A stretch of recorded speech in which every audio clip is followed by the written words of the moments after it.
बुद्धा अमृतवाणी। गौतम बुद्ध ने क्यों कहा हर पुरुष की 4 पत्नियां और हर स्त्री के 4 पति होनी चाहिए, जाने इसका अर्थ। बुद्धा अमृतवाणी। बौद्ध धर्म के प्रवर्तक गौतम बुद्ध को बौद्ध धर्म के अनुयायी के रूप में जाना जाता है। दुनिया भर में बुद्ध को मानने वाले लोग हैं। उनके विचार, ज्ञान व उपदेशों से जीवन को नई दिशा मिलती है। बुद्धा अमृतवाणी। भगवान गौतम बुद्ध को विश्व के प्राचीनतम धर्मों में एक बौद्ध धर्म का प्रवर्तक माना गया है। उनके अनमोल विचारों से जीवन की दशा और दिशा बदल जाती और नई प्रेरणा मिलती है।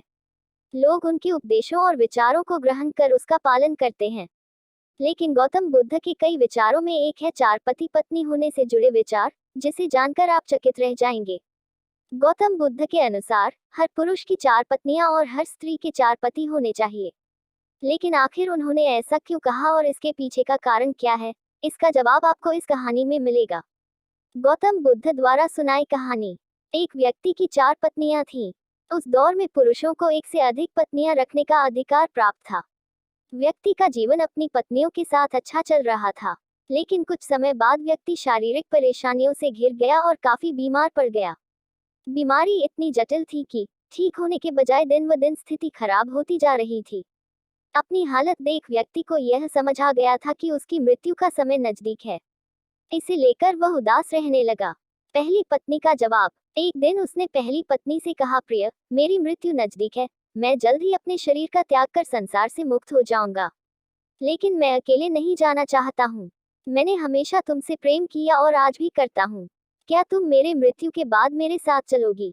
यह सुनते ही पत्नी खामोश हो गई और अंत में उसने हिम्मत जुटाते हुए पति से कहा, स्वामी, मैं जानती हूँ कि आप मुझसे बहुत प्रेम करते हैं और मैं भी आपसे उतना ही प्रेम करती हूँ। लेकिन आपकी मृत्यु के साथ हमारे अलग होने का भी समय आ गया। यह कहते हुए पहली पत्नी ने मृत्यु के बाद उसके साथ चलने से इनकार कर दिया।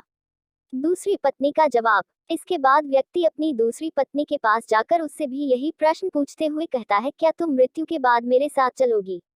जवाब में दूसरी पत्नी कहती है, जब आपकी पहली पत्नी ने ही आपके साथ जाने से इनकार कर दिया तो मैं आपके साथ कैसे जा सकती हूँ? यह कहते हुए वह भी उसके पास से चली जाती है।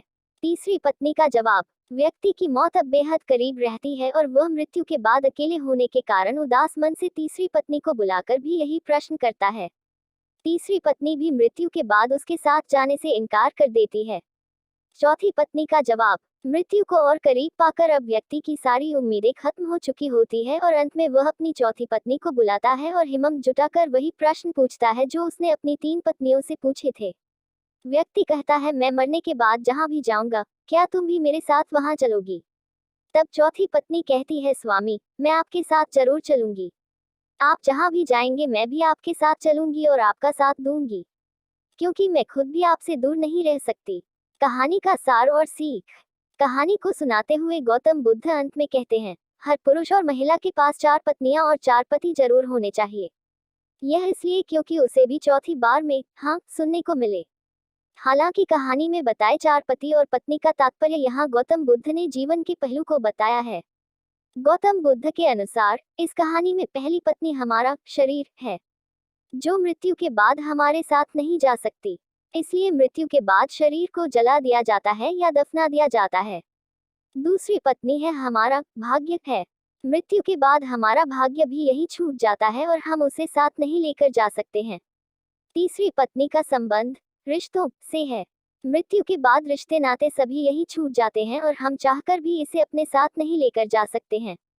कहानी में चौथी पत्नी जो कि साथ जाने के लिए तैयार हो जाती है, इसका संबंध हमारे कर्म से है।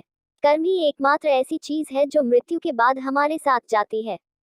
कर्म ही वह चीज है जिससे हमारे पाप पुण्य का लेखा जोखा होता है और मृत्यु के बाद हमारी आत्मा को